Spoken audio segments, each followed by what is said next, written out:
So this was nice. I didn't realize that I had the live chat enabled so early, and someone was kind enough to drop me a very early super chat with a question, which I will get to in a few minutes.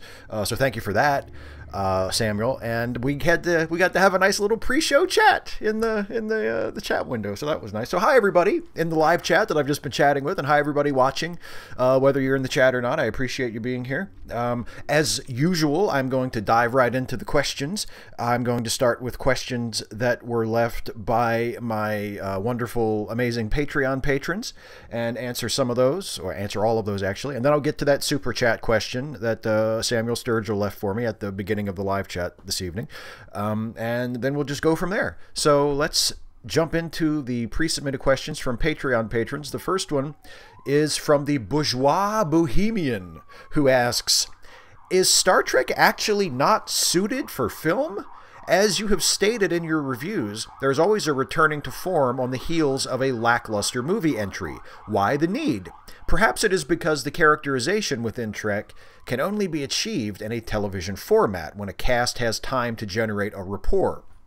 Additionally, certain Star Trek tropes have proven they do not work in a cinematic context. The J.J. Abrams films garner a lot of criticism from traditional Trek fandom for not being Trek, but I feel that these entries to the franchise are great movies. However, there are elements missing that only an ensemble cast can achieve once they move to cinema. I'd be happy to go into detail with examples, but I'll keep my nerd rabbit hole brief here. Yeah, I don't know. I think because Star Trek was born on television, and because, for the most part, the best Star Trek is found in the TV shows, that it's easy to say, well, it's more of a TV thing than a movie thing. And I think that's generally how it's perceived. I think that's probably one reason why, with a few exceptions, most of the Star Trek movies have not been blockbusters. Like, they've done well, but they haven't been... I mean, it's not Star Wars, I'll put it that way. There's never been a Star Trek movie that has approached like a Star Wars level of box office success and media saturation. The Abrams movies have all done very well at the box office, but not like record-breaking.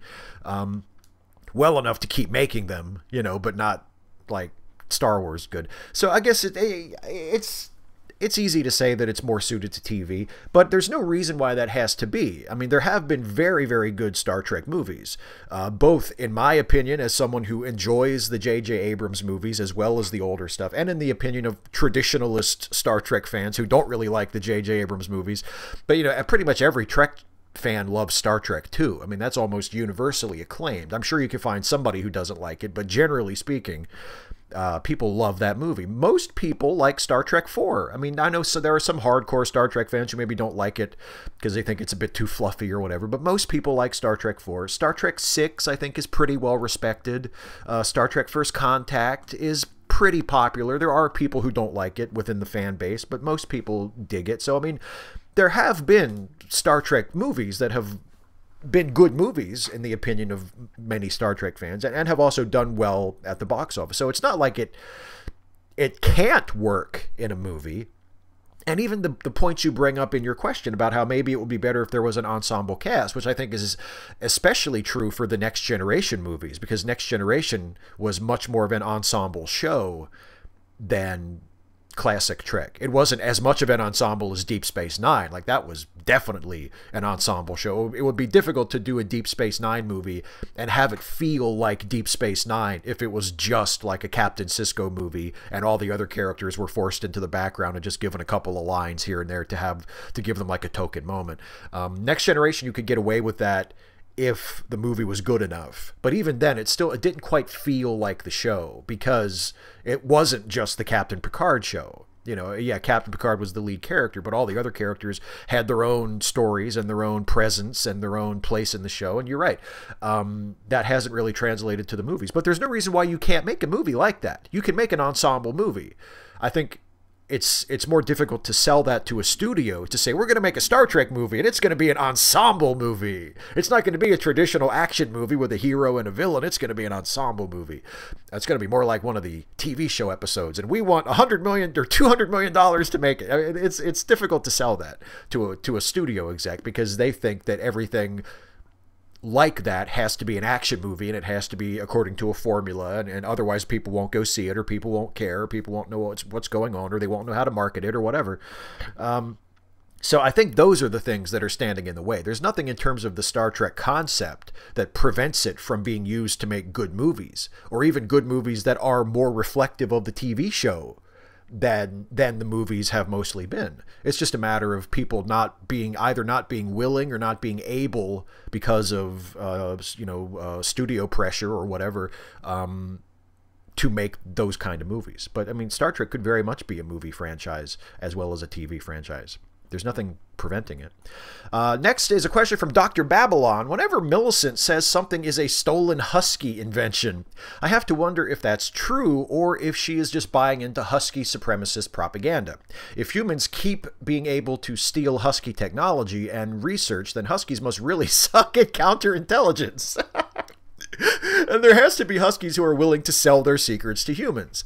On a more serious note, do you think it's good that the Republican Party isn't trying to hide its prejudice anymore? I'm one of those idiots who thought racism had ended when we elected a black president, and I used to get defensive when people told me I couldn't use the N-word. Maybe some white people needed a dramatic wake-up call. Well, to talk about the Millicent stuff first, in my head as the writer, I think that when Millicent says such and such was stolen from Huskies, that she is telling the truth. In my imaginary version of the world that Stephen Stuffy takes place in, most of the stuff that Millicent says about Huskies is true. But her particular perspective on Husky society and what a Husky should act like, etc., is not necessarily the only way. I do think there are many Huskies who are not as militant as Millicent is, who are not as sort of self-centered or egocentric about their own culture, or not as Husky-centric as she is. But when she says, I mean, to me, I just think it's funnier when Millicent says, oh, they stole that from us, if that's true.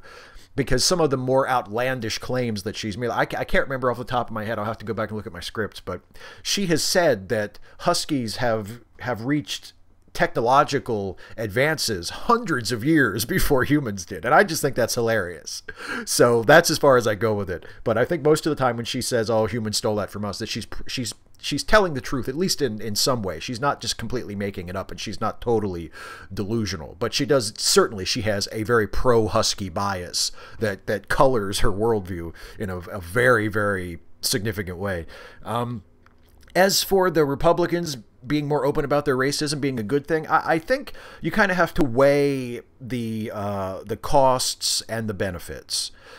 Because you're right, I do think it has opened a lot of people's eyes, especially white people, who had sort of lost perspective on how bad things still were for marginalized people in this country, and how these, especially institutionalized discrimination, was still in existence and was still very much a factor in affecting people's lives. A lot of us had kind of lost perspective on that because it didn't affect our lives as directly or as often. We were able to just sort of ignore it or be seduced by the idea that, well, most of these major social problems have been solved, and we don't really need, now it's just upkeep. We don't really need to address these issues at an institutional level anymore, because we've done a pretty good job of that.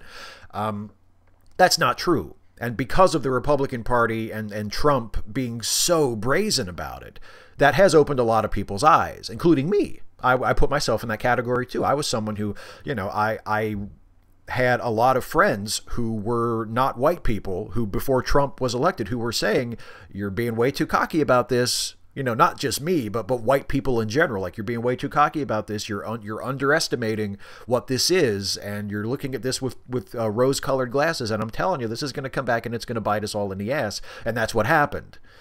And I was sort of chastened and thinking, shit, I should have listened to them. They you know, I shouldn't have ignored them or assumed that they were exaggerating or whatever I thought that allowed me to believe that, you know, Trump was just a hiccup and there's no way he could win and, you know, blah, blah, blah. So I think it helps in that way. It does help to open people's eyes. But an emboldened, shameless, completely untethered Republican Party run by white supremacists and misogynists and xenophobes and isolationists and warmongers, I could just go down the list of all the shitty things about the Republican Party. That is a very real danger, because those people being in power and implementing policy and not even bothering to try and sugarcoat it or soften the blow in some way, you know, it's like it's not the iron hand in a velvet glove anymore. They took the glove off. Now they're just punching you with the iron hand, and that hurts. And that would be the negative side, because yeah, it opens people's eyes to see like, oh shit, we still have some serious problems in this country and we need to get about fixing them. But the people who don't care about those problems, the people who are actively benefiting from those problems and exasperating them and trying to thwart efforts to address those problems, they're in power now and the mask is off. And they have realized that there is a certain core, there's a certain base of support that they can attract that doesn't care what they do.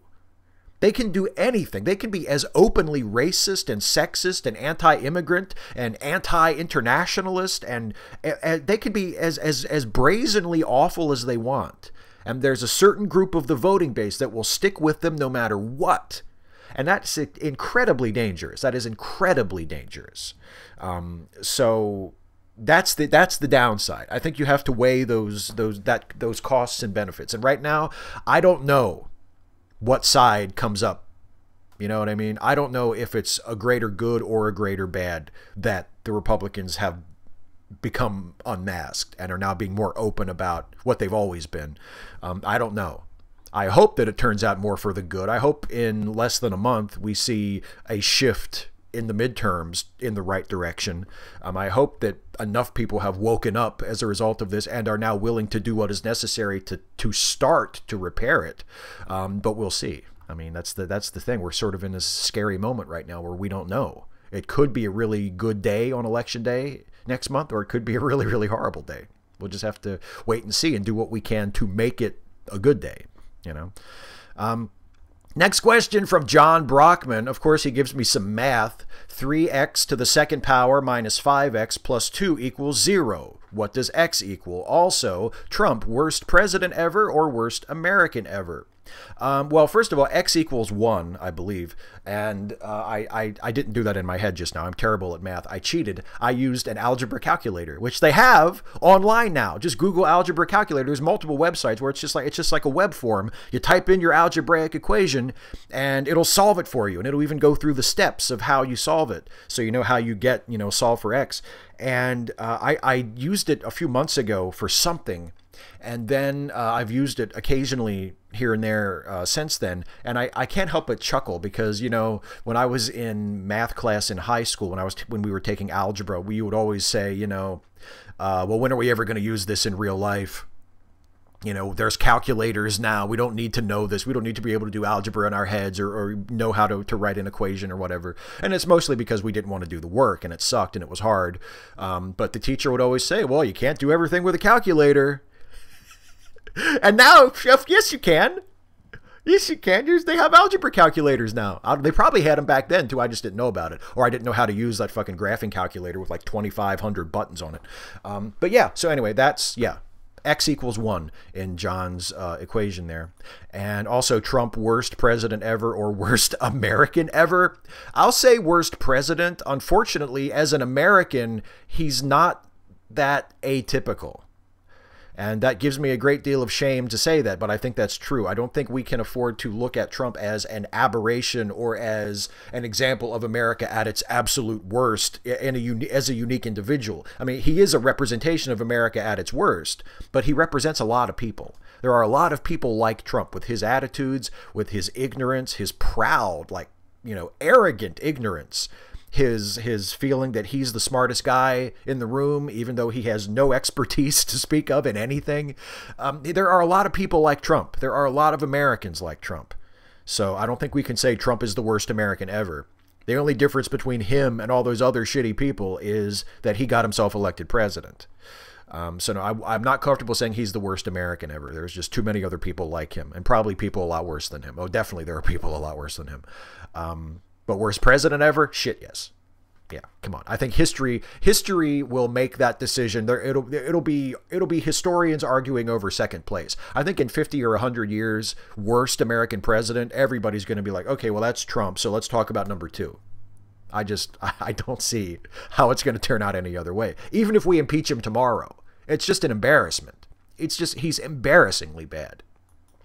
Next question from Tom McDonald. It seems to me, at least, that there is so much horrendous coming out of the Trump administration and the Republican majority in Congress, and is already being felt in the Supreme Court, that the bad new thing drives out the older bad things. But of course, the older things are still horrendous, only sidelined in our attention. What are a couple few things you think we should bring back into the spotlight? I'm thinking, for instance, of the exclusion of science from our agencies and family detention and separation at the border. Any ideas on how to pay attention to more than a few things at once in the media and in our activism? Well, the family separation thing is something I have tried to continue to find reasons to talk about when I do Facepalm 5 videos every 2 weeks. And I know that's just a tiny little thing. Those videos don't get very many views, and I'm not a very big channel. But for what tiny platform I have, that is one issue that I definitely have tried to keep putting out there, because I mean, we cannot forget about that. That is perhaps the worst thing that this administration has done to date, and you know, they've really faced no repercussions for it. They've done relatively little, considering the scope of the crime itself. They've done relatively little to correct it. And as I said in the most recent Facepalm 5 video that went up on Monday, there are people in the administration now who are pushing to start doing it again, which seems unthinkable to people like me, to people with a modicum of decency. But apparently to the Trump administration, they see that as, well, you know, we should really get back to doing that, because that might actually work. So that is definitely one. That is definitely one.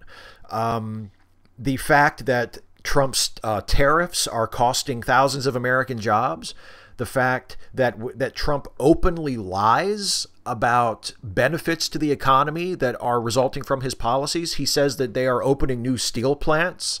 Nobody is opening new steel plants at the moment in the United States. He says that Ford is opening new factories. Ford is reportedly preparing to start layoffs.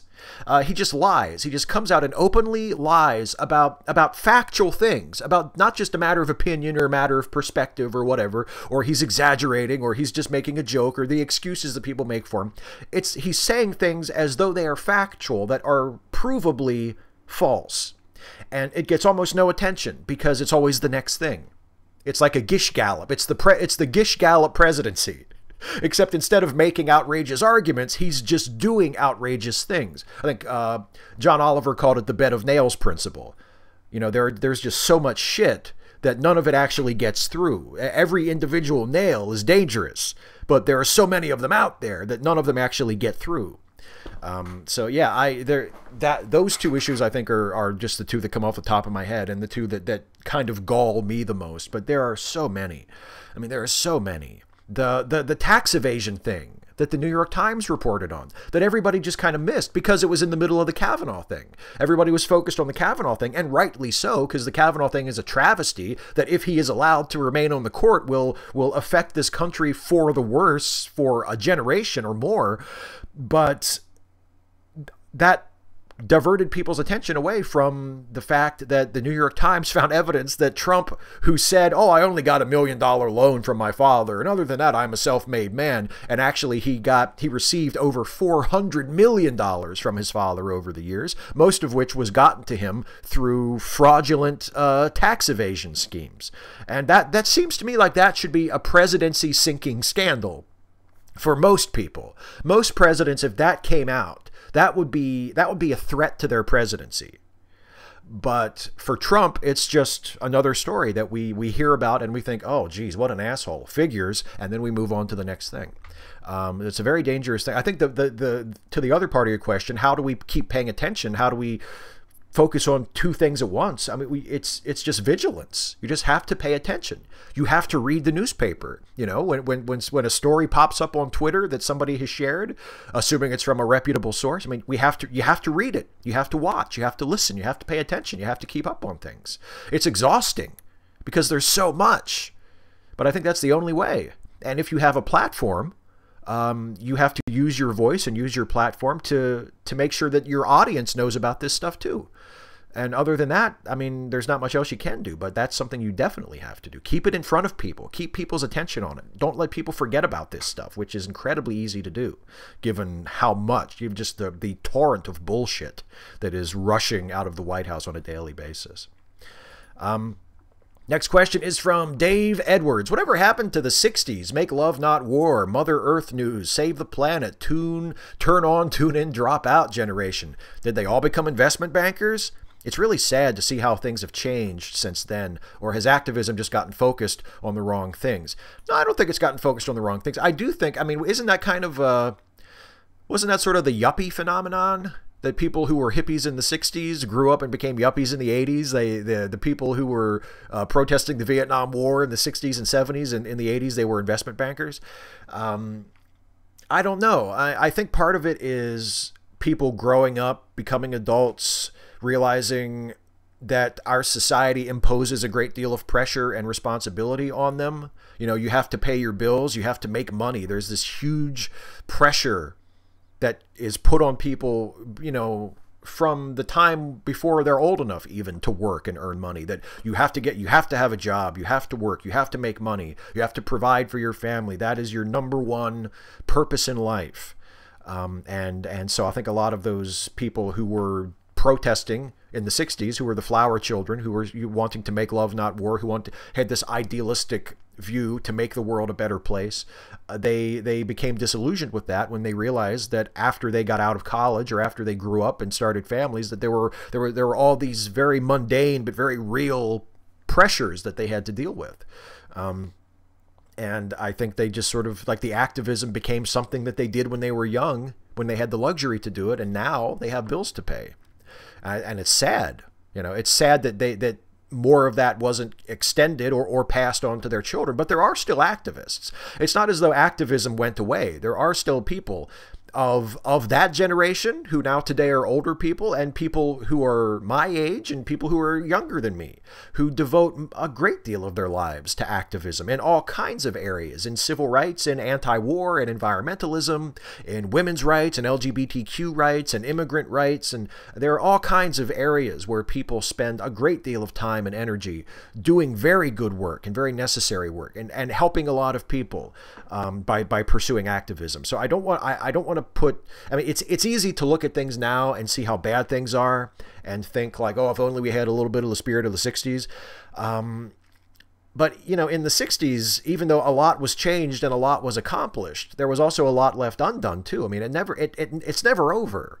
And I think every generation has its activists, has its leaders, has its people who are willing to stand up and take to the street and march and get arrested if necessary and go on TV and say what needs to be said, regardless of the consequences. There are always those people, and there are those people in this country right now and all over the world. Now, it's not just an American thing, but since we're in America, I'm in America, there are those people. You know, I mean, Black Lives Matter is not a dead issue. There are still protests, there are still marches, there's still a need for that. Those are activists. Those are people doing incredibly important work that deserve support, and deserve whatever we can do to ally with them and help them. And there are many other groups as well. So activism isn't dead. Maybe it's not as visible as it used to be, but that's kind of our fault and the fault of the people who are in charge of our media, people who choose what stories to tell on the news. Maybe there should be more of a focus on activism. Maybe we should pay more attention to people who are doing this largely anonymous work, and not just pay attention to them when something awful happens and they have to take to the streets to remind us that these horrible things still happen and maybe we should do something about it. Yeah, I don't know. That's a long rambling answer that hopefully comes somewhat close to addressing your question, Dave. Andrew Hawkins, is it time for the Supreme Court to end, or for its power of judicial review to end, rather?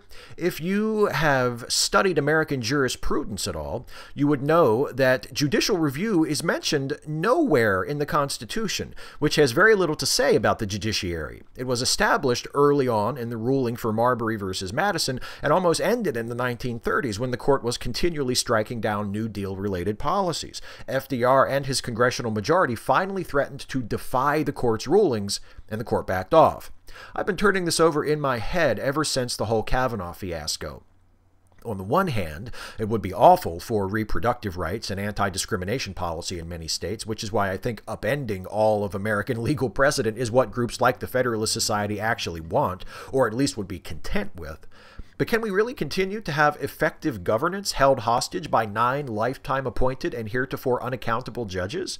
Frankly, Citizens United was about as disastrous a decision as there could be, and that was with supposedly moderate Anthony Kennedy in the majority. Sorry for the length, but I had a lot to get out there. Well, I disagree with a little bit of the question. I definitely agree with most of what you're saying. But, I mean, the thing is, the Supreme Court isn't unaccountable. I mean, practically speaking, it is, because we very rarely hold those justices to account. But there is a mechanism for holding Supreme Court justices to account. It's called impeachment. The Constitution says that you can impeach any federal officer. We think about it mostly in terms of the president, but you can impeach a Supreme Court justice too. And the process is virtually identical, where the House of Representatives drafts articles of impeachment, and if those articles are passed, then it goes to the Senate where there is a trial held, and if there is a conviction on those articles of impeachment, then the impeached officer is removed immediately. So the Supreme Court is accountable. It's just that it is rarely held accountable in that way. The lifetime appointment is contingent on the approval of Congress. Congress does have the power, if it has enough of a majority in both houses, to remove justices that have, in their judgment, not behaved, not lived up to the standards of the court.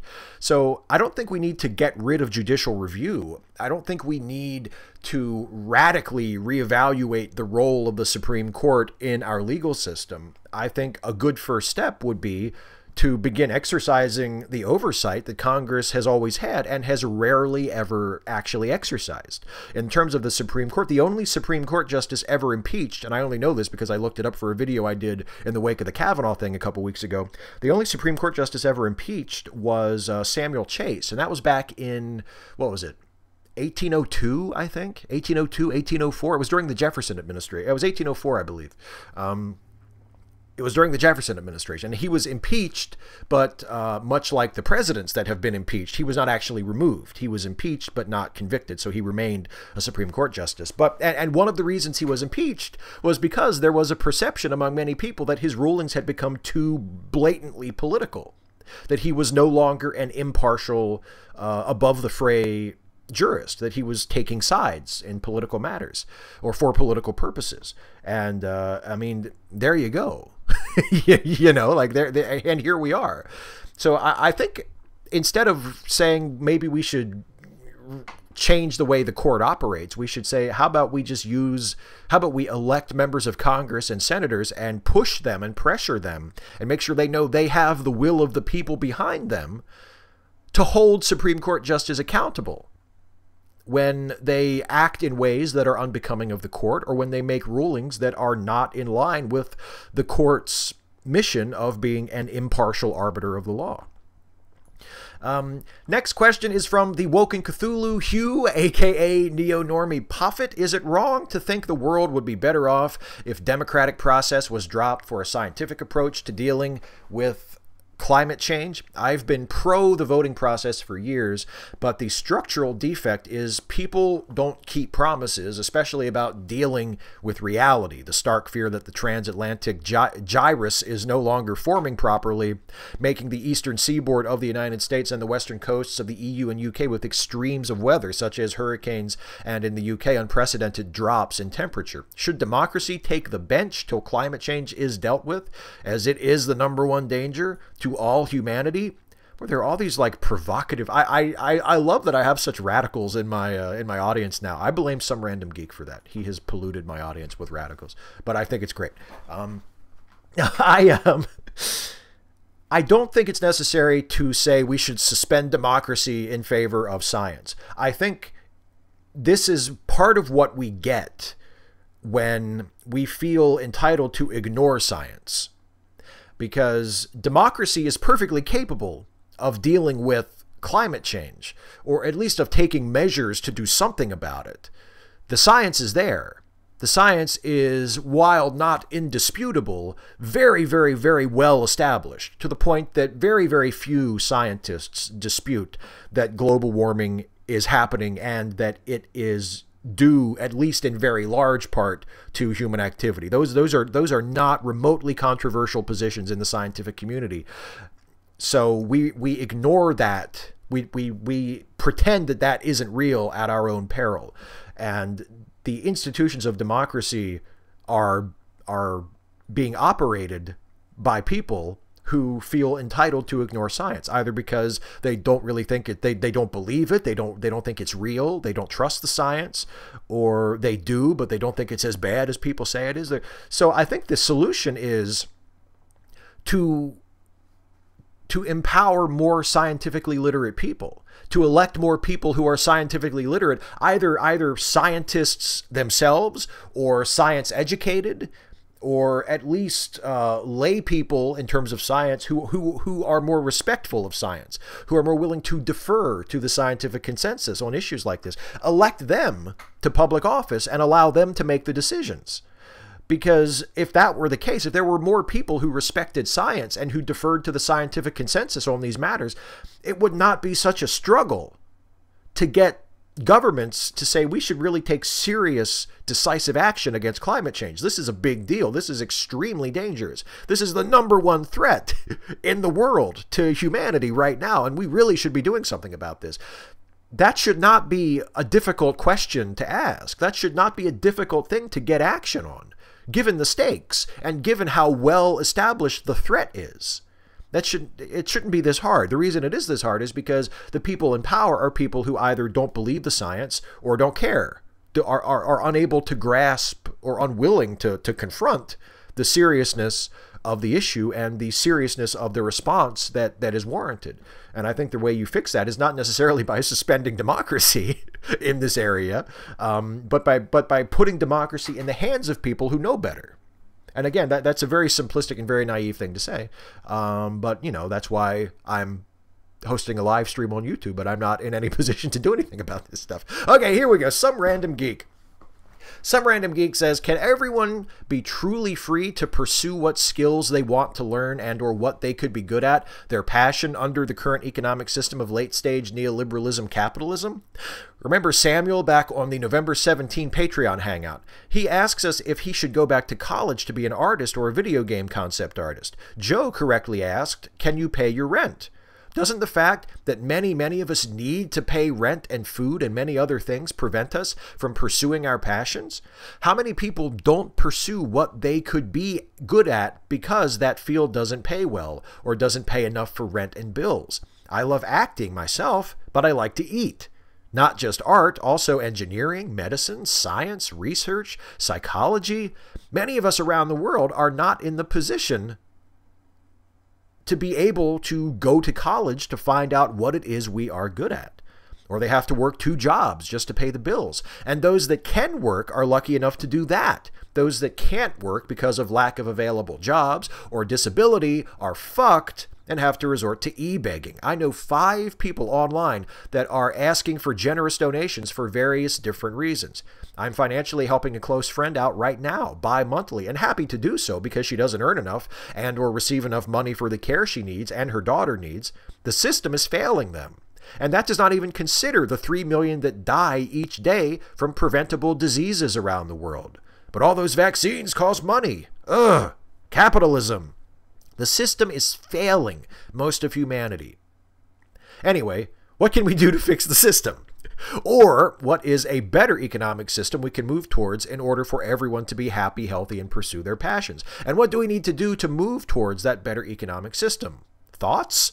Another set of heavy questions and a wall of text for you. Happy Friday. See everyone in the live chat. P.S. Go Fem Yourself YouTube channel is back. Everyone who subscribes to Steve should subscribe to Go Fem Yourself. She is awesome. Well, I will second that as well. Go Fem Yourself is awesome. And if you're not subscribed to her, if you haven't checked her stuff, you should definitely go check out Go Fem Yourself.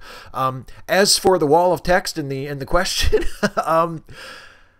I think we've mentioned this. We've talked about this in the Patreon Hangouts on the Patreon Google Hangouts before, that I think even if you support like a radical transformation of the system, even if you support a revolution and going to something that is completely different than the system we have right now, while you're waiting for that, or while you're laying the groundwork for that, there are changes in the current system that I think we can pursue and accomplish, that while they won't eliminate these problems, they will greatly ameliorate them for many people. And one of those things is, instead of finding excuses for cutting the welfare state and cutting public benefits and finding excuses not to give relief to the poor or to people with disabilities or to people with chronic health problems or whatever reason there is that someone might not be able to work, that we increase those benefits instead of cutting them,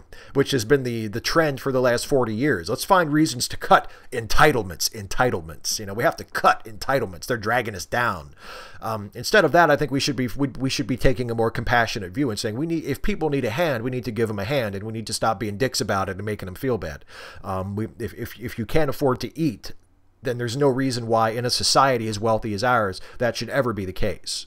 If you can't afford to eat based on what you make at your job, or if you can't find a job, or circumstances are such that you can't keep a job or can't work, you should not have to start a GoFundMe to pay your bills. You should not have to start a GoFundMe to put food on your table. That is absolutely unacceptable.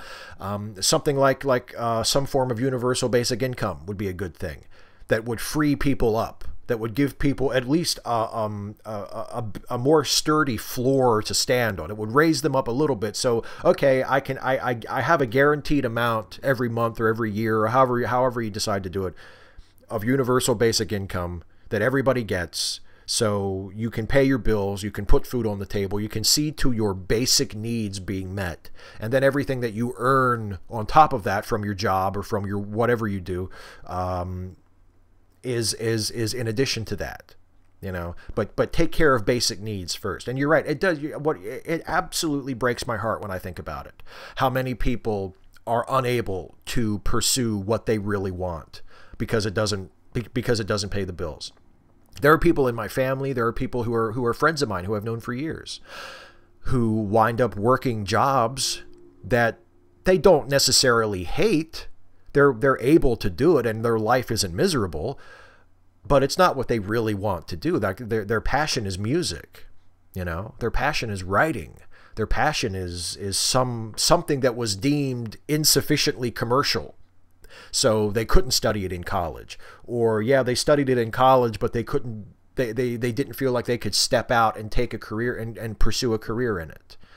And that's terrible. That's heartbreaking, because we get one life. Like, you get one life, and it's awful to think that most people, and as you said in your question, even the relatively lucky people, the people who are able to make a living and pay their bills and put food on the table, even among those relatively lucky people, they still have to live their life spending most of their day, for most of their adult lives, doing something that they don't really want to do, but something that they have to do in order to put food on the table, in order to survive. And in many cases, they're doing something that serves other people's interests more than it serves theirs.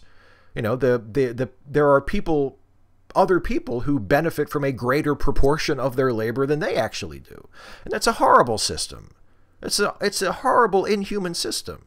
And there are ways of improving that within that system. While we're waiting for the revolution to happen. So I support things like that. I support measures within the current system that are not necessarily radical reforms, but that would at least ameliorate some of the suffering and some of the problems that a lot of people have. If people could know that their basic needs would be met, that they wouldn't have to worry about starving to death, that they wouldn't have to worry about not having a roof over their head, that those basic needs for survival were guaranteed to them, I think while that would certainly not fix everything, and that would certainly not give us a perfect world, that would be a great improvement, especially for people who are down at the bottom or near the bottom and are really struggling just to meet those basic needs. And I think it would also help people who are maybe a little bit further up the ladder, who are dealing with that problem of, I know I'll never be able to do what I really want to do because I have to spend all my time working just to survive, you know. So yeah, you let me know when I turn to the chat in a minute. Let me know if I got any of that right. Okay, one more patron question, and then I'll answer the super chat, and then I'll get to the live chat. So this one is from Joe McClory. For a short story I have half written, I had an idea of a third-party candidate that set up the infrastructure and pledged to let his constituents vote on everything he voted for in the House via a secure internet poll. In the story, he was killed by a conspiracy to keep his direct democracy party from winning the election and starting a form of revolt. But I was wondering, would you vote for a candidate like that in your congressional district over a Democrat? Would your vote change if that candidate were more likely to vote your views? I'm not sure the demographics of your congressional district. You know, I don't know about that, Joe. There's part of that sounds really appealing to me, but on the other hand, I mean, I'm kind of a supporter of representative democracy. Like, I don't know if I would want to elect a representative who would then be bound to vote for whatever the popular will was. You know what I mean? I feel like there's a wisdom in having a little bit of separation between the direct will of the people and the action of the government. I think representative democracy, if it works the way it's designed to work, and often it doesn't because of things like voter suppression and gerrymandering and elected officials being compromised by corporate donations and lobbyists and all of that. I mean, there's all sorts of ways that in practice it goes horribly wrong. But if it worked the way it was designed to work, I think that is a pretty good system, where the people make their voice known. They impose their will on the government and check the power of the government through regular elections, and by sending the representatives they choose to the halls of power and then letting them make the decisions about policy, etc. And if they fuck up too bad, the people, and enough of the people think, okay, this person did not do what we wanted them to do, then they can, you know, they'll lose the next election, or I guess in an extreme case, if there is such a mechanism available, they could be impeached or removed from office before the end of their term in some other way. They could be recalled. That's not always an option, but that option does exist in a lot of elected offices. So I think representative democracy works fine that way on paper. The problem is that it doesn't work the way it's supposed to in practice because of all these other factors that could be addressed through reforms and through law changes, and just aren't being addressed.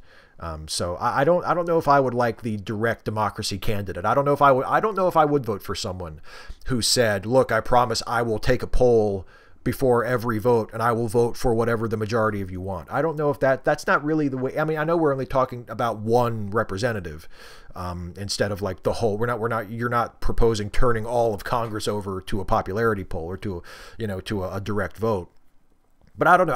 I don't think that's the way it's designed to work. I think representative democracy, the way it's supposed to work, as opposed to the way it does work, is a pretty good system. And I don't think giving the people a direct vote, like in that way, would necessarily be an improvement.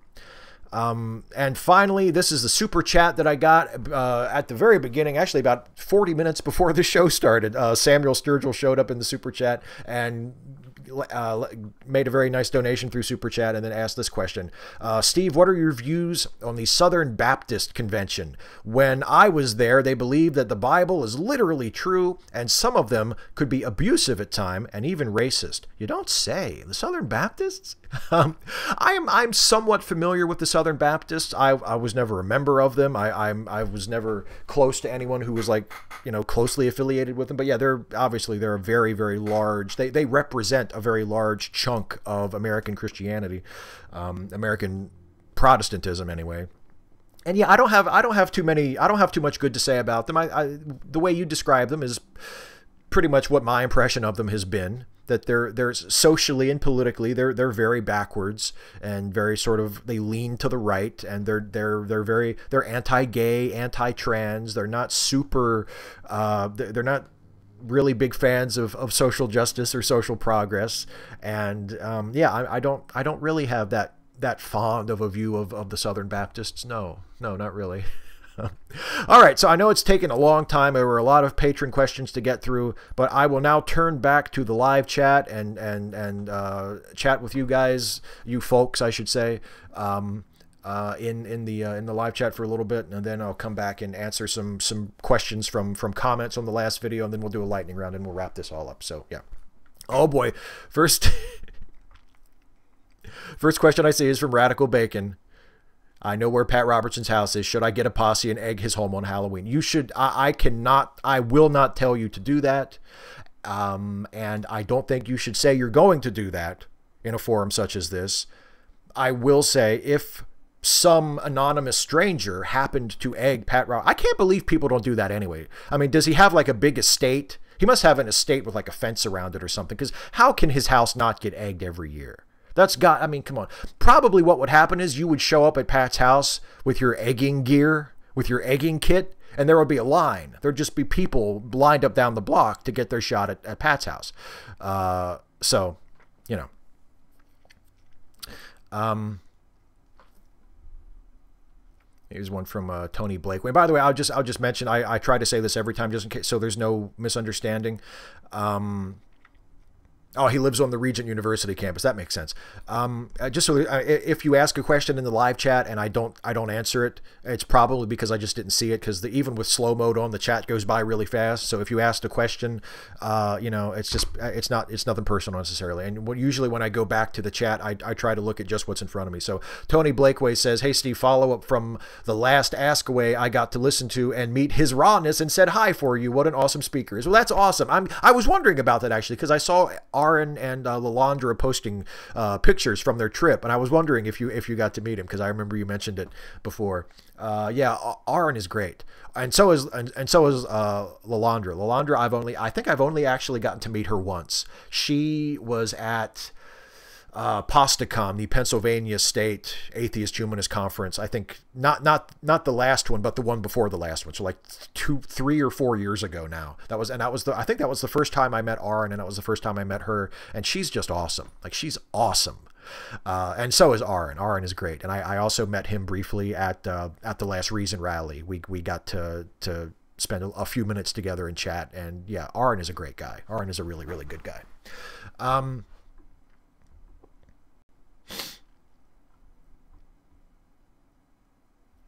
Some random geek says, "No major problem with your answer." Well, that's good. And remember, Leto Anor was an anarchist before I was. So she converted you. Aid Trance, would you disagree with me when I say the Kelvin timeline movies are glorified action movies? Star Wars light. Yeah, they're definitely action movies. Yeah. I mean, I don't know, like glorified, you know, like, it's just a bunch of action schlock. I mean, yeah, they're definitely very action oriented, even more so than the Next Generation movies were. And the Next Gen movies were very action oriented too.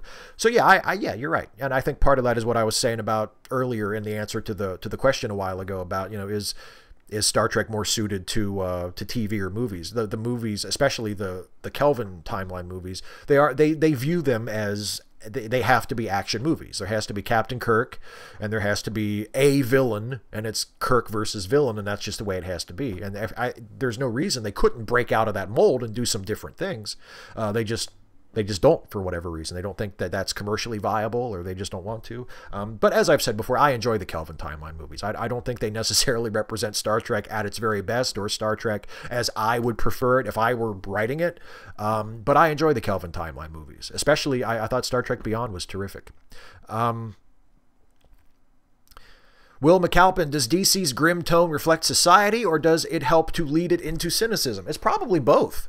I think it's probably both. I don't know if DC's comics are that influential that they are largely responsible, or they have a huge influence on making society more cynical. But I think they reflect it, and then they also reinforce it. And it's a shame because, you know, I don't think there are certainly reasons to be cynical about things. There are certainly reasons to have a grim view of things, but I don't ultimately think that really helps anything. That doesn't spur progress and change. Oh, okay, Manuel Oaxaca. I think that's how that's pronounced. I apologize if I butchered your name. I think it's pronounced Oaxaca. New fan, new to Trek. What's your recommended viewing order for the Trek movies and series? Thanks. Well, I think for the movies, you can probably skip the first one. I mean, if you're just going by efficiency, like, you can probably skip Star Trek the Motion Picture because it doesn't really have a huge bearing on anything that comes after it. You can start with Star Trek 2 and then just take them in order from there. Or even, actually, if you want, you could probably skip Star Trek 5 too. I like Star Trek 5. Star Trek 5 is a terrible movie, but I have affection for it. But you can probably skip it. You know, if you're just looking for like the important bits, you could probably just do the original Star Trek movie starting with Star Trek 2, skip over Star Trek 5, and then go, you know, so 2, 3, 4, 6. Next Generation movies you should probably watch in order. Kelvin Timeline movies, you know, you can watch those pretty much at any time because they're like their own separate thing. And as for the TV series, I guess you could start with the Next Generation if you want to get into the 80s and 90s TV shows like TNG and Deep Space Nine and Voyager. I would say start with TNG and then work your way into DS9 and Voyager. I mean, you don't have to. It's not like you won't be able to follow anything if you don't start at the right place. It's pretty accessible, but I think the best place to start would probably be TNG, and go from there, and fit Classic Trek in somewhere, you know, or just start with Classic Trek, you know. That's the thing about Star Trek. I think that might be one of the reasons why it is still such a viable franchise and still has such an active fan base, is that it's very easy for new fans to jump on. It's very accessible. I mean, you can start watching with Classic Trek and then go on to Next Gen and DS9 and the movies and everything. Or you can start with Discovery and watch it and think, wow, this is pretty cool. I could dig this, and then go back and catch up on the other stuff, and it still works. You know, you don't have to start at any particular time, which I think is a good thing.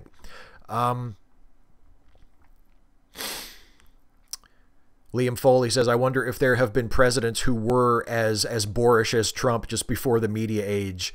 Probably. I don't know. I hope not. God, I hope not. Race car lock. So I just read the news that public opinion has turned against the Me Too hashtag. Well, that's a shame if that is true. I hadn't read that. Yeah. So okay. SC says skip the odd numbered movies. That's a very common recommendation among Star Trek fans, that the odd numbered movies aren't good. I don't personally hold to that. I think that Star Trek 3 is a very good movie. Not as good as Star Trek 2, not one of the very best, but I think Star Trek 3 is a good movie. Star Trek 5 is terrible, but to me it's terrible in a very likable, entertaining way. So I don't necessarily hold to the skip the odd numbered movies, but that is a very conventional view, if that helps you.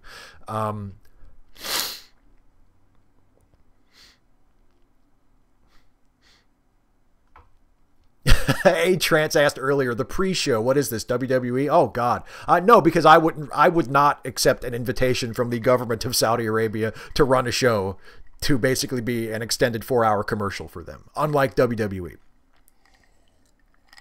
Which, by the way, that's going to be the subject of the Off Monday Ramble. On Monday. It's going to be another video about the WWE Saudi Arabia thing, which I also talked about back in April, the last time they did a show in Saudi Arabia. This with the the Jamal Khashoggi story, it's even more indefensible than it was before for a company like WWE to not just be running a show in Saudi Arabia, but to be doing so at the invitation of the Saudi government, taking tens of millions of dollars from the Saudi government to do it, and basically allowing the show to be used as a propaganda tool for the Saudi government, which has just been complicit in the murder of this journalist.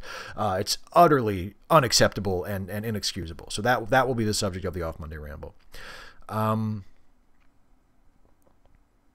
What do I think, Radical Bacon? What do I think about the appropriation of Gritty by Antifa? I don't know. I mean, whatever gets Antifa closer to its goals. You know what I mean? I'm a supporter of Antifa. I'm an anti-fascist. I don't see why being an anti-fascist is remotely controversial. But yeah, if Antifa has I haven't been paying attention to Gritty. Like I know who Gritty is. And I've seen enough memes with that character in the last couple weeks, but I haven't been following, you know, Antifa posting Gritty memes or whatever, so I don't know. Also, there was one, a couple other ones up above. Race Carlock, what can we do in the hell, and what the hell can we do in the face of such abject cruelty and apathy? I don't know. Like, call out the cruelty, hold the cruel accountable for their cruelty. Don't just let it pass, whether it's something that happens on the large scale or something that just happens like in your own personal life, and try to be better yourself. You know, try to be a force for good, try to be a force for empathy and compassion. Speak out for and listen to, most importantly, listen to the people who are the targets of the cruelty. And Malevolent Divinity said, is there a point where you'd consider political assassination necessary for the well-being of the country? I don't know. I mean, there are.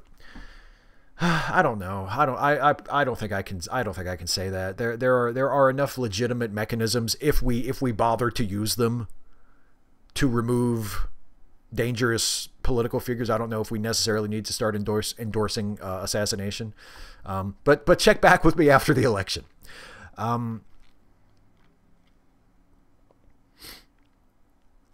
La Heretic, am I an anarchist? No, I am not. I am not an anarchist. Joe McClory, how much more are you willing to pay for goods and services if you know they treat their employees well? I try to only buy from food stores that have unions or are employee-owned, but pay about 30%. I mean, for me, it's also a matter of what I can afford. But yeah, I'm perfectly fine with things being a little bit more expensive if that is a sign that workers are being more fairly treated. Absolutely, I'm completely in favor of that. But yeah, for someone in my position, I make a living, but I don't have a huge amount of disposable income, and I wouldn't want prices on things to go up, you know, too super high. But yeah, as long as I can afford it, I'm completely on board with, you know, things costing a little bit more. But if that means that workers can unionize or have better pay or better benefits or more control over their own destinies, I think that's great. Liam Foley, do you think the belief that Trek is this highly intellectual show is overrated, given the fact that classic Trek had some fun but silly episodes? I think Star Trek has an intellectual side. I think Star Trek certainly has a political side. I don't necessarily think of it as an intellectual show. I don't necessarily think of it as like a highbrow, serious show. It has serious things to say, and I think when it tries to say those things, it is usually at its best. I mean, I think a socially conscious, politically minded Star Trek is what I like. But I don't know if I would say it's an intellectual show. I do think the people who say, like, no, Star Trek, that's for the smart people, that's the intellectual show, I don't really see it that way. It's still popular entertainment. It is still an adventure show. You know, there always will be a pulp aspect to it. And I think that's part of it. I think that's a good thing. I don't think that's something we should want to get rid of. There will always be an action-adventure aspect to it. There will always be part of it that owes a great debt to comics, to adventure comics and pulp adventure stories from the 30s and the 40s and the 50s and pulp sci-fi. I think there'll always be that part of it, and that's just part of Star Trek, and that's a good thing. So I don't necessarily view it as an intellectual exercise.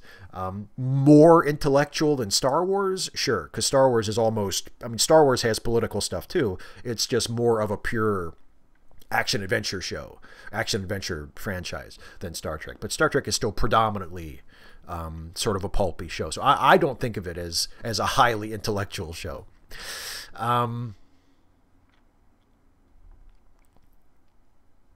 Oh, and Samuel Sturgill left me another super chat. Thank you so much, my friend. I'll get to that in just a second after I scroll through some more of these questions in the chat ahead of it. I see a lot of people giving recommendations for what order to watch Star Trek in. That's good. Yes, Liam says Star Trek 3 is highly underrated. I agree. Okay, Michael Stevenson, have you seen the DS9 doc, What We Left Behind?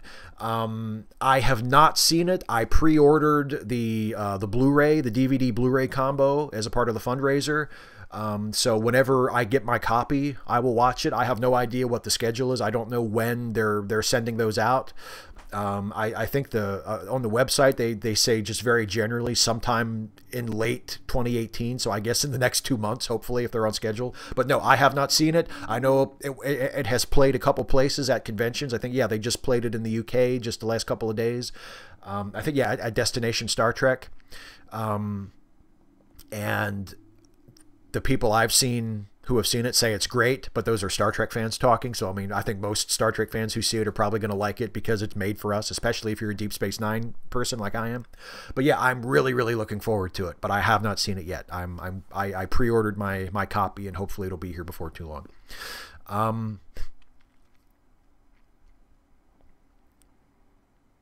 Samuel Sturgill asks, I was wondering what exactly is fundamentalist Christianity. That's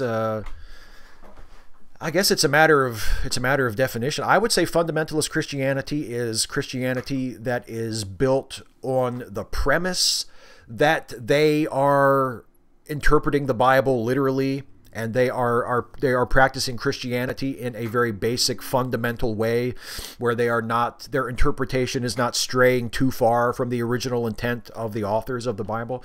But that in and of itself is a conceit. I mean, I think fundamentalists, they think of themselves that way, and they generally take a more hard line, and they are less willing to adapt their beliefs or their practices in ways that are more acceptable to modern society, which I think is what makes them fundamentalist. But even fundamentalism itself is a construct, is a conceit. They think of themselves as, well, we're doing it the right way. We're doing it the way you're supposed to.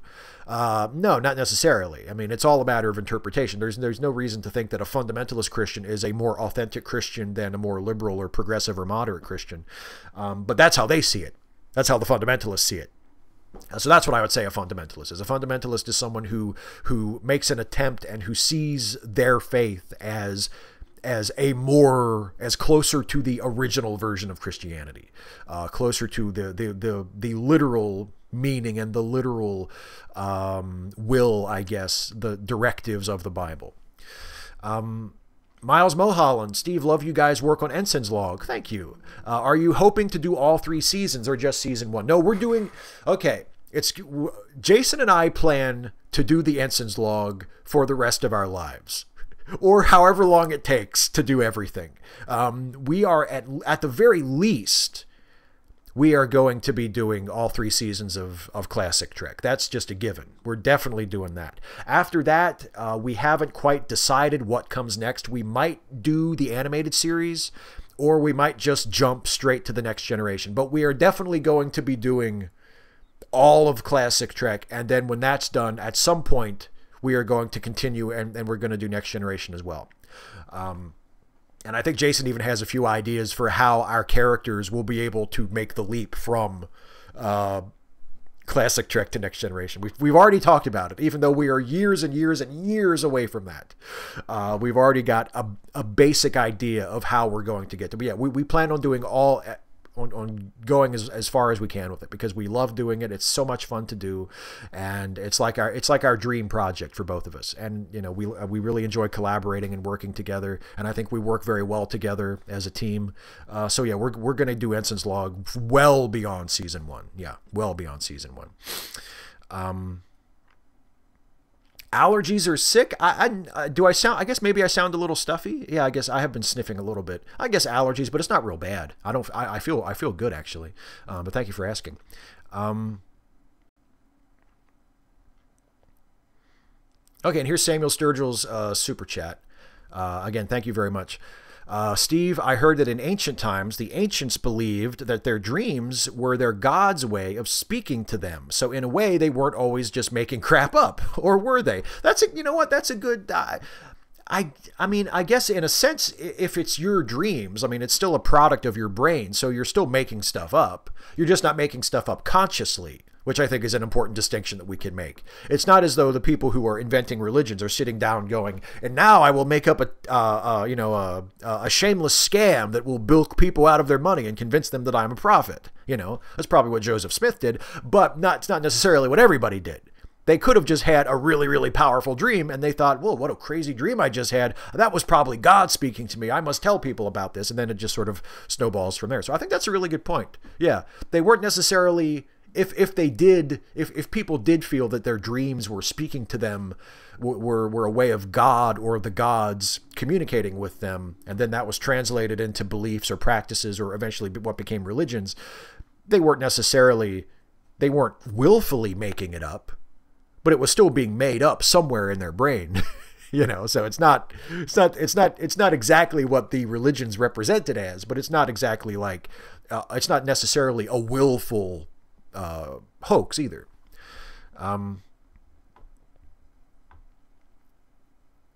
Carlisle the Cinephile, am I watching the most recent series of Doctor Who with Jodie Whittaker? No, I have not seen it yet. I'll probably get to it eventually. And you know, people seem to like it so far. But I haven't seen it. Oh, Radical Bacon says, what does my shirt say? I wore this a couple weeks ago too. It says, here, let me get out of the way there. It says, so there's just a sign that says Star Wars. And that is a Mystery Science Theater reference to careful viewers. And I had it custom made at Spreadshirt, I believe. I think it's a Spreadshirt shirt. Yeah, it's a Spreadshirt shirt. Yeah.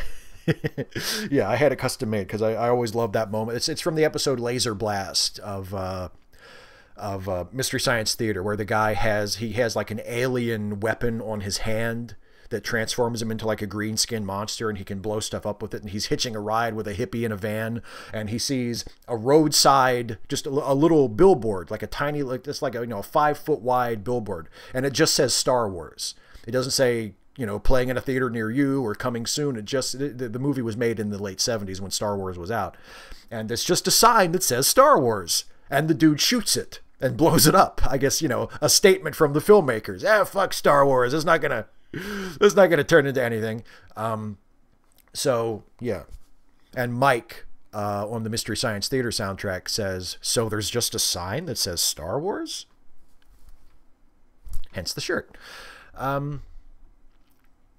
Miso Trashed. Hey, Steve, just wanted to say I love the Ensign's Log. Keep up the great entertainment. Thank you so much.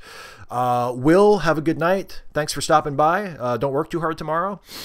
255 AD. Question, do you agree with Noam Chomsky's assertion that the American Republican Party is the most destructive political entity on earth? Oh, yes.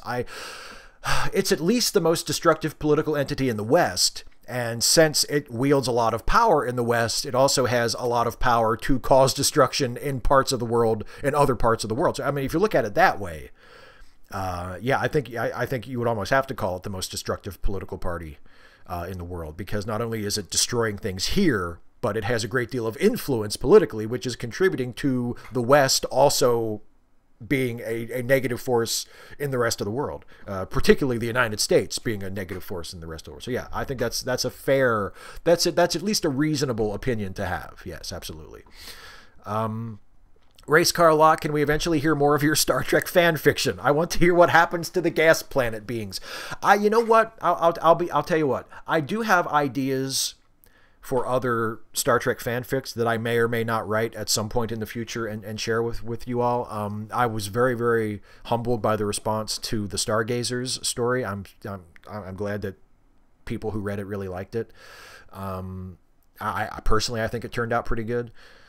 I don't think I will ever write a story about what happens to the gas giant people. I think that would take away some of what I love about that ending. And for anybody who hasn't read that story, I apologize. You're not going to understand a word I'm saying, but But if you haven't read the Stargazers Star Trek fanfic that I posted in a video a couple weeks ago, that's what we're talking about. To me, the ending is all about the hope that Riker feels at the end when he turns to Geordi and he says, "I think they'll make it." I don't want to say whether or not they made it, because to me, as the storyteller, that's not really the point. The point is Riker has chosen, at the very end of the story, he has chosen to believe that they will make it. He has chosen to believe in their potential, and find comfort in that, in his moment of sadness. He's found comfort in his belief and his hope that they will be okay, that they will make it. So I don't want to. I think it would take something away from that if I wrote a story, you know, that took place 100 years later, and it was, oh yeah, by the way, they made it, you know. So I don't think I'm going to write that story. I'm going to leave that the way it is, because I really the ending was one of the first things I got for that story. I had the idea for that story years and years and years ago, and I just never wrote it. And I decided to write it for this because I was thinking about Captain Picard a lot, and with the new Picard show in production and everything, I decided it would be fun to write, and it would be cool to share it on the YouTube channel, because I talk a lot about Star Trek now. So the ending was one of the first things I had for it. I knew what the gas giant people's situation would be, and I knew what the ending would be with Riker saying, "I think they'll make it," and everything else was kind of built onto that. And I don't want to undercut that ending. So I don't think you'll never hear from me what happens. I mean, if other people want to decide for themselves, that's great, but you'll never hear from me what happens. Let's see.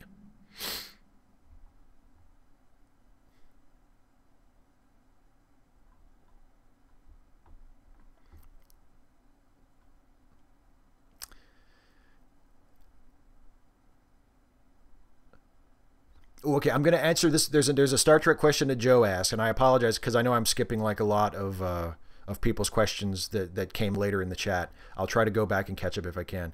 But Joe McClory asked if I can rank my favorite Star Trek doctors. I'm going to do that, and then I'll try to quickly answer some questions that were pre-submitted to the comment section of the last video, and then I'll come back and we'll do a quick lightning round and we'll try to wrap up. So, favorite Star Trek doctors. Okay, my number one is Dr. McCoy. I love Dr. McCoy. Even though he's a fucking racist to Spock. I can forgive him for that. because I'm a hypocrite. I love Dr. McCoy. I love DeForest Kelley. Second place is probably Dr. Crusher. Third place is Dr. Bashir. It feels like I'm just going in order. Third place is Dr. Bashir. Fourth place... yeah. No, I'll skip. I'm going to shake it up. Fourth place, I think, is going to be Dr. Phlox, because Dr. Phlox was my favorite character on Enterprise. And for some episodes, he was the only reason I was even watching. So Dr. Phlox, then Holodoc from Voyager. Then, I guess what? Yeah, Culber from Discovery. That's the only one left, right? Yeah, so there you go. I keep gesturing with my left hand, and it's covered by the chat window. I need to get more used to gesturing on camera with my right hand. But anyway, okay. So sorry to everybody whose questions I have skipped. But I'll get back to you in a few minutes. I want to go and answer a few questions that were pre-submitted on the comment sections of the last episode, and I'll try to go through these quick, and then I'll come back and I'll answer some lightning round questions. So if some of you asked a question and I missed it, you can feel free to post it again. And I'll try to answer as many questions as I can, and then we'll wrap things up in a somewhat timely manner. So first is a question from 1000 Dots. Is the Ensign's log available on Apple Podcasts? I don't think it is, actually. I would have to ask Jason about that, but I think it may have been at one point, but I'm not sure if it is on iTunes anymore or Apple Podcasts. I'm not sure. And I know a few people have had trouble subscribing with the RSS feed, because the RSS feed is sourced by the SoundCloud playlist for the show. So Jason uploads the episodes to his SoundCloud account, and then he puts them in a separate playlist just for the Ensign's log, so people can subscribe just to that show instead of subscribing to his entire podcast. Because Jason is the emperor of a great, vast podcast empire. It's not just the Ensign's log and the late seating show that he does with me. He also does Let Me Finish, and there are other shows, and 3 for Adventure, and then I think his brother hosts a movie podcast that is also part of the network. So if you just want to subscribe to one particular show, you can subscribe to the playlist for that show. And that is where the RSS feed that I share comes from for the Ensign's log and for late seating. And for whatever reason, not everybody can use that. I'm not sure what the problem is. I'm not sure what the issue is technically, but it works okay for me. Like in my podcast apps, I've been able to subscribe to it with no problem. And then whenever a new episode goes up, I get it without an issue. But I know some people have not been able to do that. And I'm not exactly sure what that issue is. But yeah, long story short, I don't think it is on Apple Podcasts. And I'm not sure why people have been unable to subscribe to it with the current RSS feed, but I'll if I remember, I'll ask him about it when we talk the next time we're going to record. So thanks for mentioning it, and I'm sorry that it's more difficult to find the show than I might like. Here's one from Corey Donaldson. Hey Steve, here's my question for your next Ask Away podcast. Since it is now October, which means Halloween, which of these haunted house supernatural thrillers, like, and then he lists all these movies: The Haunting, Alien, The Fog, Insidious, The Conjuring, It Follows, Prince of Darkness, Nightmare on Elm Street, Shocker, Near Dark, House on Haunted Hill 1999, Stir of Echoes, The Mist, do you enjoy watching and being scared by the most? Wow, that is quite a list. Of the movies on that list, my favorite is probably Nightmare on Elm Street. I'm not particularly scared by any of them. I don't think any of those movies are like super duper scary for me. And some of them I haven't seen. Like I don't think I've seen The Conjuring. And I saw Insidious, but I didn't think Insidious was that great. But yeah, I think of those. I think Nightmare on Elm Street is probably my favorite and the one I would enjoy watching the most around Halloween. I might even watch it in the next couple weeks for Halloween. Next question is from the Ghost of Sabotage. Here's a random question. If it's the end of the world and you can have a pizza, what would you choose to have on it? Would you put everything on it? This involves the extra toppings option. Well, obviously.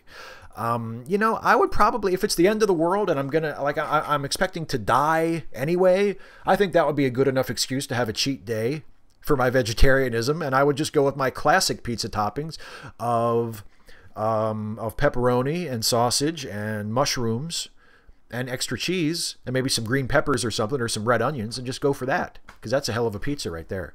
Double meat, you get your sausage and your pepperoni, get some mushrooms on there, extra cheese, red peppers, green peppers, red onions. That is, damn, that's a hell of a pizza. I'd probably go for that.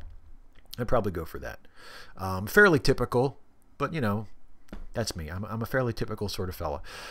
Next question from Sir Kidalot. Hey, Steve, if you were a character in BoJack, what wacky anthropomorphic animal would you be? Or would you be a plain old human? The human, Todd is a human. Todd is probably my favorite character on the show, so there's no shame in being a human on BoJack.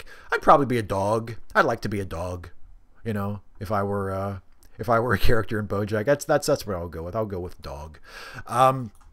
Okay, Ohoyerno. Oh, you like Steve and Stuffy questions. I can do more of that. So here's a few Steve and Stuffy questions I came up with.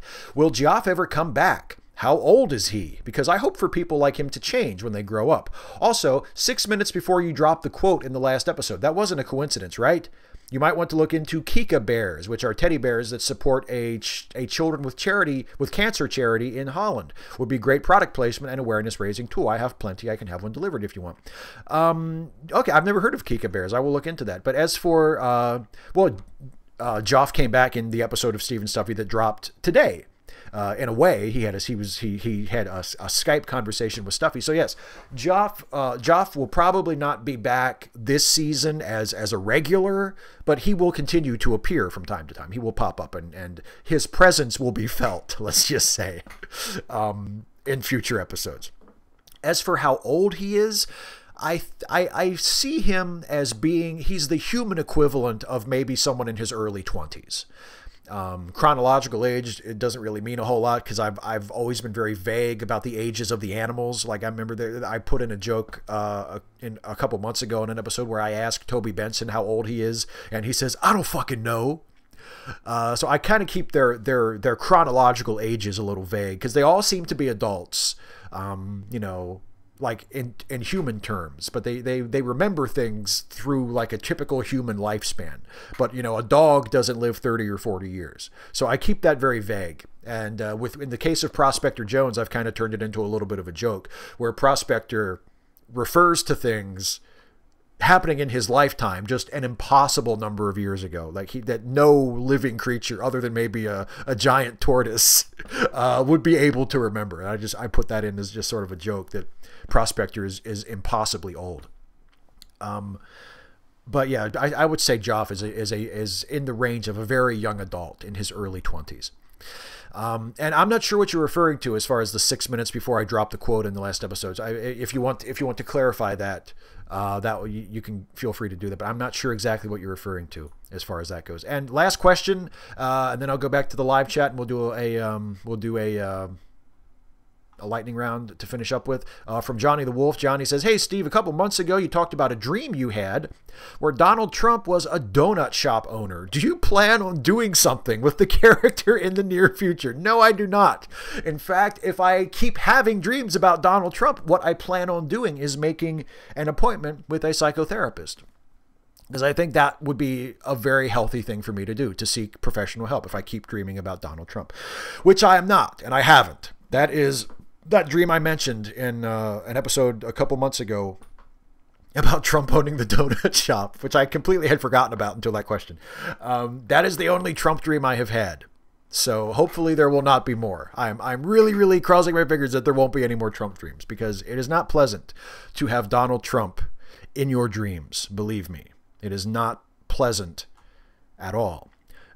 Okay, so we're already, you know, the idea that these are going to be an hour, I guess, is kind of a thing of the past, because it takes 40 minutes just to get through the patron questions, which is great, which I'm not complaining about at all. If you're a patron of the show, please submit a question. You know, if you're a patron of the channel, please submit a question for the show. I love answering them.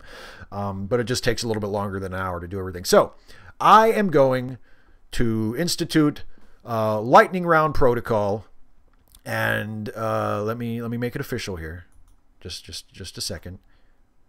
It's now time for the lightning round. Rapid fire questions, glib and adequate answers. And I will get the timer ready to go. And everybody in the live chat right now, if you have questions, especially if you asked a question earlier and I just missed it, which again I apologize for. There, you can see my praying mantis hands. I'm going to start the timer. As soon as it starts, just start posting your questions in the live chat. I will try to answer as many of them as I possibly can in the next 5 minutes, and then we will call it a night. So, and by the way, and this time I'm going to try to be strict about the 5 minutes. I'm going to try to be strict and just answer questions during the 5 minutes. So I'll try to be quick, and I'll try to, you know, stick to the 5 minutes, because I know we all got shit to do. So here we go. Lightning round begins now. Race Car Lock, are you on Discord? No. Fallout 2 Forever, why do you still consider yourself an asshole? I think it's mostly just modesty at this point. I just don't want to get too full of myself. Some Random Geek, do you read Star Trek / fan fiction or smut fan fiction? No, not as a rule. No. Malevolent Divinity, have you seen Hugo and Jake's stuff recently? I forgot why I stopped following them, and they seem legit at present. No, I have not paid any attention to them for years. Doing algebra in your head or root canal? I'll do algebra in my head, Tom. It's not that bad. It's not that bad. I would rather do algebra in my head than have a root canal. And I saw Radical Bacon ask one right at the top when I first looked. What would you do if you won the $1 billion Powerball? I would buy a house, buy production equipment, video production equipment, buy a new car for myself and my wife. Probably give half of it to my wife and let her do whatever she wants with it. I don't know. I haven't made plans because I haven't bought a ticket. Miso Trash, would you be okay with a real baby situation? Probably not. No, as much as, even though he's being kind of a jerk about it, I think my character, Ensign Riker in the Ensign's log, is handling that situation a lot better than I would. John Newman, Rick or Morty? Morty, I guess. I'm more of a Morty than a Rick. Rick is an asshole, but he's supposed to be an asshole. That's the point that a lot of the shitty fans of the show kind of miss. But yeah. Some random geek. Should I watch the original Star Trek before I listen to the Ensign's log? You would probably get more of the jokes, yes. But our show is not tied so closely to the show that you won't get it. Like, it's mostly our own original stuff. But if you have an awareness of what is going on in the original Star Trek at the time, you'll probably appreciate it a little bit more. But it's not like you'll be totally lost if you haven't seen Star Trek. But yeah, I would recommend it, but it's not absolutely necessary. Okay, Malevolent Divinity. Enterprise versus Star Destroyer. Who would win? I think the Star Destroyer would have to. The Star Destroyer is just way bigger and more powerful. And I think, the real good one is the Defiant versus the Millennium Falcon. Because the Defiant would fucking kill it. Which, as a Star Trek fan, I think would be great. Not that I have anything against the Millennium Falcon. The Millennium Falcon is a wonderful ship and a science fiction icon. Okay, Ron, so they're banning trick-or-treating in some towns in Illinois due to mischief, and I've had conversations with people who would rather shoot children than clean egg yolks. Thoughts? Boy, that sucks, doesn't it? Yeah, the people around here complain about, towns around here make sure to all have trick-or-treat on the same day at the exact same time because people complained about kids going from town to town and getting too much candy, which I thought in and of itself was kind of a shitty complaint. I've never heard of anyone wanting to shoot the trick-or-treaters. That's pretty extreme. Nathan Dreeling, what do you think of Alex Jones being banned from all social media platforms? I think it's great. I think it's long overdue, and I don't think he should be the only one. I'm completely in support of Alex Jones and people like Alex Jones and anybody who is an abusive, professional, intolerant, trolling asshole being banned from social media platforms. Race Carlock, what's a good way to contact you? Twitter, email? Well, you can follow me on Twitter. You can email me. I think my email is on my YouTube page. You can click and get it, or you can send me a message on YouTube or Facebook. I'm fairly easy to get a hold of. There's not like one definitely good way to get a hold of me. And also, if you write me a message and I don't get back to you, that's completely on me. Like it's possible that I saw the message and I just said, well, I'll write them back later, and then I never got around to it because I'm fucking terrible at that. I'm absolutely terrible at that. But one is about as good as the other, email or Twitter or whatever. Trance, do you like barbecue sauce on pizza? Yes, I do. I've had barbecue chicken pizza before, and I think it's delicious. Malevolent Divinity, how does one watch things that last until 2 a.m. without ruining your sleep schedule? Is that the position you're in right now? I apologize. Is it that late where you are? I'm very sorry. Set an alarm. Sometimes I'm up until that late working on videos, and I have an alarm set. My wife and I have an alarm clock, and we each have Kindles that we take to bed to read with that we then keep nearby after we go to sleep. And each of our Kindles also has an alarm set. So we have 3 alarms going off at the same time. So we have to get up. Radical Bacon says, eat the richest candy. Absolutely. Trance, what would you do if iced tea was banned? Drink more water, drink more Coke. Ron says, what's my favorite episode of Babylon 5? I don't even remember enough particular episodes. It's been so long since I saw it. I don't even really know. Varchak can vouch that I'm terrible at getting back to people. Last movie seen in the theater. Joe McClory, last question I will answer for the lightning round. Last movie seen in the theater. Oh, shit. I can't even remember. I think it was actually Infinity War. I think I haven't seen a movie in the theater since Infinity War. Yeah. So yeah, that's the lightning round. Thanks for asking, everybody. I did see there's one question that Rates Carlock asked that I absolutely cannot resist. Is there a Star Trek episode from any series that really impresses you on the wonder and beauty of space? Is there? The wonder and beauty of space.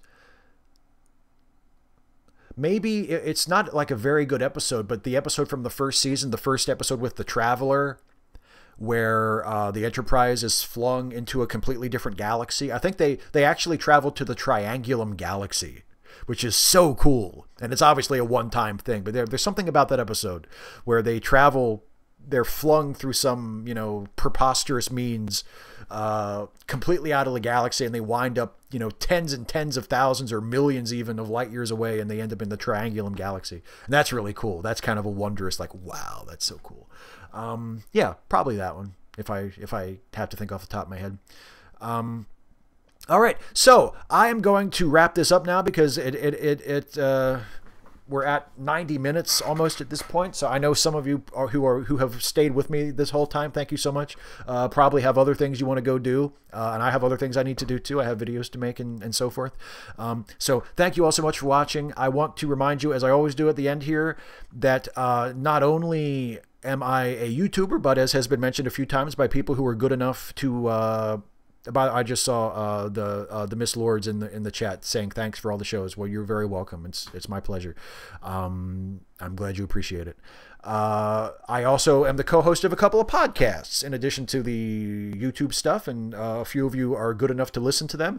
They are the Late Seating podcast, which is a movie review show where we review classic movies, and there's also the Ensign's Log, which is the Star Trek themed comedy podcast that has been mentioned a few times tonight. Both of those are Jason Harding and myself as co-hosts. You can listen to them and all of the other excellent Let Me Listen podcasts at that address on your screen right now, letmelistenpodcasts.com. And you can also subscribe via RSS if it works for you to Late Seating and the Ensign's Log, and the links for that are in the description, the YouTube description of this video on the YouTube page. So subscribe and check out the podcasts if you would be good enough, and if you're interested. And also, I'm only able to do this because of my supporters through Patreon. So if you are not currently a supporter of the channel through Patreon and you appreciate what I do and you can afford it, you can go to patreon.com/SteveShives and become a supporter of the channel for as little as $1 a month. And that really, really helps me out. And if you can afford to pledge more, please do so. And I appreciate that as well. Thank you all so very much for watching. I am going to call this to a close. We'll do this again in 2 weeks, as has become our custom. I always look forward to it. And I think Varjek, we're doing a Pierre the Chef this weekend, I think, aren't we? We're doing a Pierre the Chef on Sunday, I think is our intention. So I will see you then, and I'll see you in 2 weeks for another one of these. And of course, I put videos up on this channel all the time, and you're just going to get sick of seeing me if you're not already. So thank you all so very much for watching. Thank you so much to everybody in the live chat, especially the moderators, for keeping order as always. Sorry if I didn't get to your question. I apologize. It's completely on me. Nothing personal. And yes, Pierre the Chef this weekend is the plan. So there you go. Thanks everybody for watching, and I'll see you next time.